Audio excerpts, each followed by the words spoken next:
बुध मंगलमय संत समाज, बुध मंगलमय संत समाज, जो जग जंगम तीरथ राज, जो जग जंगम तीरथ राज।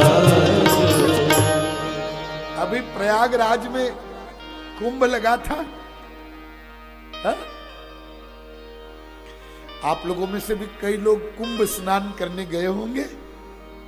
हाँ, तो भाई प्रयागराज कुंभ में स्नान करने जाना हो तो आपको कई प्रबंध करने पड़ेंगे।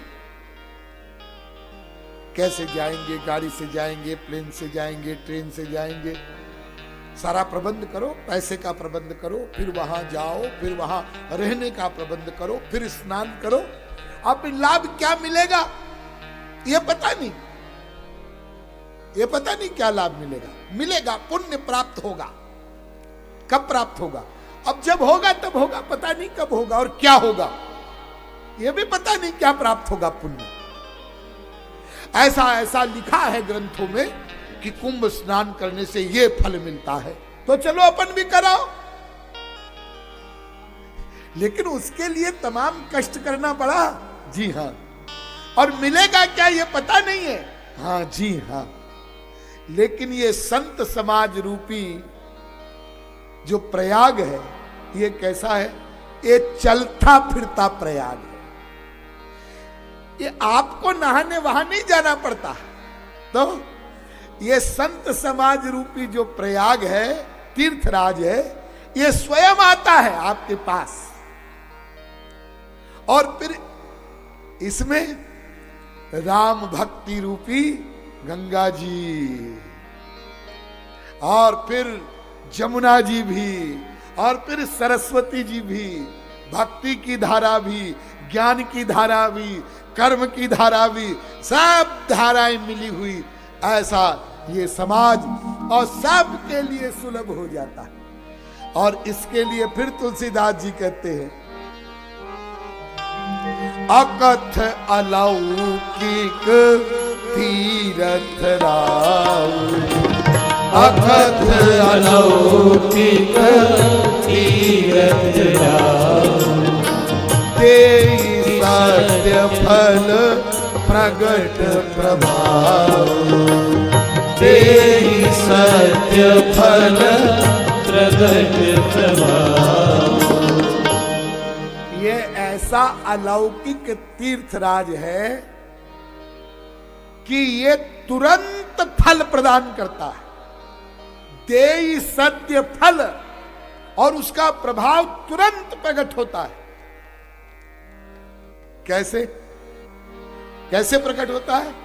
तो कहते हैं, मज्जन फल देखिय तत्काला, मज्जन फल देखिय तत्काला, काक होई पीक बकऊ मराला, काक होई पीक बकऊ मराला। बाद में फल मिलेगा ऐसा नहीं। मज्जन फल पेखिय तत्काला। तुलसीदास जी कहते हैं इसमें स्नान का फल तुरंत प्राप्त होता है। और ऐसा प्रभाव होता है कि काक होई पिक, अब बकऊ मराला। कौवा, कौवे की भाषा कितनी कर्कश होती है वाणी, और कोयल की वाणी कितनी मधुर होती है।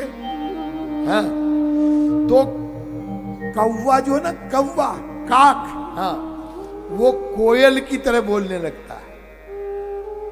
यानी कर्कश बोलने वाला, कठोर कटु बोलने वाला, मधुर बोलने लग जाता है। और बकऊ मराला, बक माने बगुला और मराल माने हंस।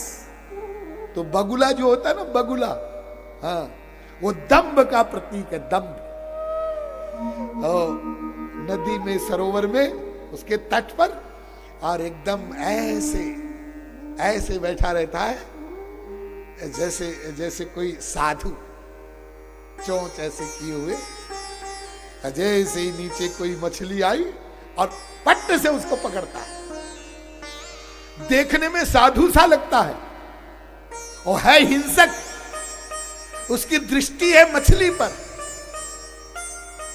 इसी प्रकार से